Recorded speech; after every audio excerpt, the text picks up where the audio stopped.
Now for the second worksheet of the chapter basic concepts of geometry, I'll skip this portion comparison of line segments क्योंकि इसको divider से दिखाना पड़ेगा और अभी के क्लास में इसलिए इसको स्किप कर सकते हैं। मेजरमेंट्स ऑफ लाइन सेगमेंट्स में ये डायमेंशंस हम लोगों को ऑलरेडी पता है, millimetre, centimetre, decimetre, Deka, hecto, kilo, सबका एब्रिविएशंस ये रहा। Now you'll have to learn the relation. सबका रिलेशन मीटर के रेस्पेक्ट में दिया हुआ है। तो 1 millimetre equals to 1/1000 metre, 1 centimetre equals to 1/100 metre. इस तरह से सारा रिलेशन दिया हुआ है। नेक्स्ट पे आएंगे, इस तरह से जैसे कंपेयर किया जाता है डिवाइडर से, बट स्किप कर देते हैं। Now we learn about curves. Curve दो तरह का होता है। बेसिकली कर्व क्या होता है? अगर हम एक पॉइंट से शुरू कर रहे हैं और बिना पेन उठाए, बिना पेन लिफ्ट किए जो भी ड्रॉ कर रहे हैं, so this is a curve. Similarly this is a curve. दोनों में डिफरेंस क्या है? ये ओपन कर्व है because as you can see ये एक साइड से खुला है, and this is a closed curve. ये भी कर्व है जो लाइन सेगमेंट्स यूज कर करके बन रहा है। So this is also a curve. Square is a. Now closed curve से जो फिगर्स बनता है उसको पॉलीगॉन बोलते हैं। So what is a polygon? A polygon is a closed figure which has more than 2 line segments. So more than 2 मतलब 3 line segments होना चाहिए, तो ये एक ट्राइंगल बन गया। 4 होगा तो स्क्वायर या रेक्टेंगल, या बेसिकली उसको क्वाड्रिलैटरल बोलते हैं। 5 साइडेड पॉलीगॉन को पेंटागन, 6 साइडेड पॉलीगॉन को हेक्सागन। सो इस तरह से पॉलीगॉन्स होता है। जब किसी पॉलीगॉन के आगे वर्ड रेगुलर लग जाता है तो इसका मतलब उसका सारा साइड्स इक्वल है। जैसे रेगुलर हेक्सागन, तो इसका मतलब इसका 6 साइड्स का डायमेंशंस इक्वल होगा। रेगुलर पेंटागन तो पांचों साइड इक्वल होगा। और रेगुलर क्वाड्रिलैटरल मतलब चारों साइड इक्वल है, और एंगल्स भी इक्वल होता है। So all angles and all sides are equal. तो अ रेगुलर क्वाड्रिलैटरल इसका मतलब चारों साइड इक्वल और चारों एंगल इक्वल होना पड़ेगा। सो वो एक स्क्वायर होगा।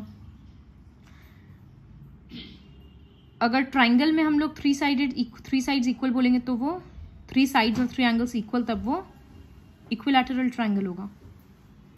इसी तरह से जब 7 साइड्स होता है then it is called a heptagon, 8 sides तो ऑक्टागन, 9 साइड्स में नोनागन, 10 साइड्स में decagon. Now will start the worksheet. First question is draw a 4 sided polygon, shade its interior. एक 4 साइडेड पॉलीगॉन ड्रॉ करना है, तो ये रहा। इंटीरियर में शेड करना है, इंटीरियर मतलब अंदर में, तो यहां पर शेड कर देंगे। इसको नेम देंगे ABCD। Second question is consider the adjacent figure and answer the following questions. Is the figure closed? Obviously yes, क्योंकि कहीं से खुला नहीं है। Is it a curve? Yes. Can we call it a polygon? Yes. Next, draw name the line segments in the figure.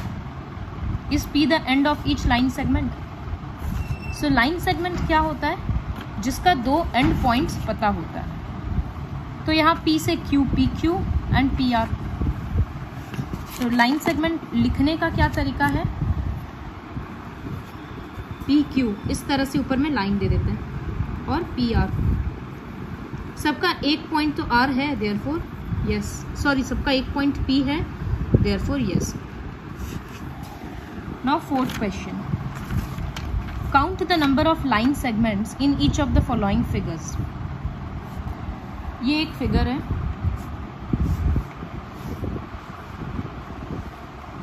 This is A, B, C and D here. अब इसमें line segments count करना है। सो एक ये रहा AB, ऊपर में line draw कर दिया। एक AD, then AC, फिर बी से स्टार्ट करते हैं, बी डी और बी सी। बी ए तो ऑलरेडी हो गया ए बी के कारण। अब डी से स्टार्ट करेंगे तो डी ए और डी सी हो गया, डी बी हो गया, डी सी बचा है। सी से ए सी भी हो गया, सी डी भी हो गया, सी बी भी हो गया। So how many line segments are there? 6। Name them, name already लिख चुके। इसी तरह से ये दोनों क्वेश्चन करना है। Fifth question is what is the difference between a line and a line segment. एक लाइन क्या होता है? जब कोई भी एंड पॉइंट पता नहीं है। It can extend in both directions endlessly. But a line segment is a part of a line which has a fixed length. Question 6 और 7 करने का जरूरत नहीं है। Coming to question number 8, in each of the following cases, state whether you can draw line segments on the given surfaces.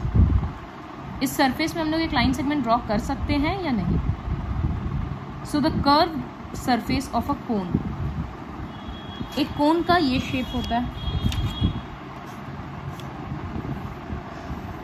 इसका curve surface मतलब ये वाला पोर्शन में। तो क्या हम लोग इसमें एक लाइन ड्रॉ कर सकते हैं? एक्चुअली ये सरफेस थोड़ा गोल होता है तो हम लोग उसमें लाइन ड्रॉ नहीं कर सकते। So first will be no. Second है face of a cuboid. So cuboid का फेस तो इस तरह से फ्लैट होता है, तो yes we can draw.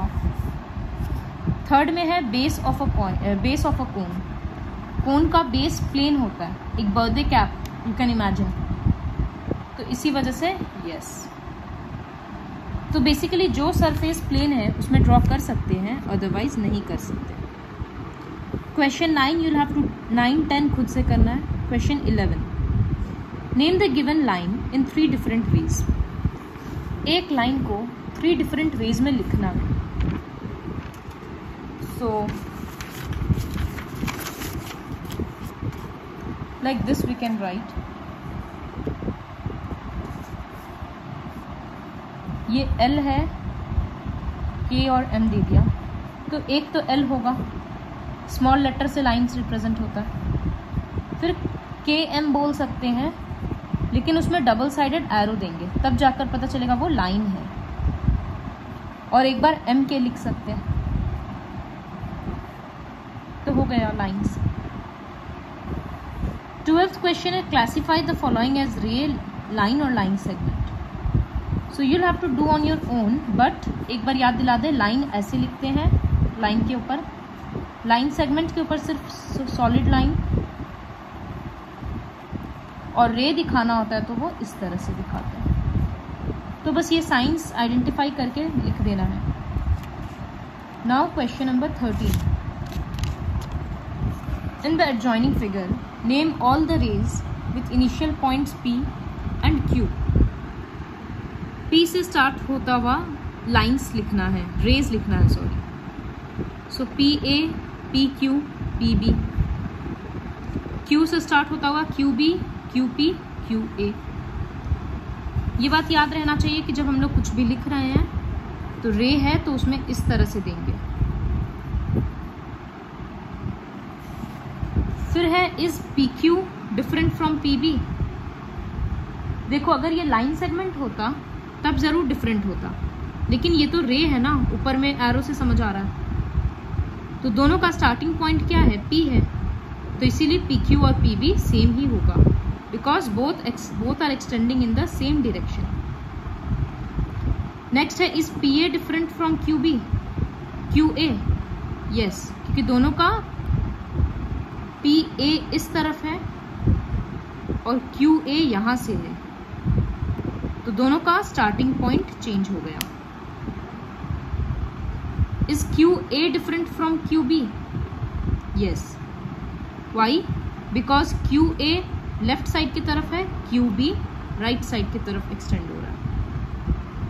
So complete worksheet exercise 9.2 with the help of this video.